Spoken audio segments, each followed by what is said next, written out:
1.8 turbo a Honda Civic. Vento gondolom 1.9 turbo minden, igaz? 1.9 modell a VW Vento, 1.8 turbo benzines, elsőkerekes a Honda Civic. Menjél minden, ő is megmarad.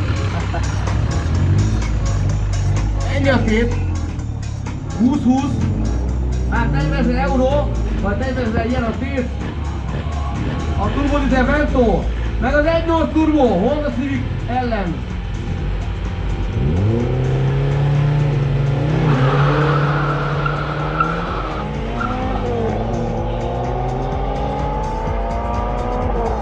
Az eljön nem füstöd, de nem is megy így.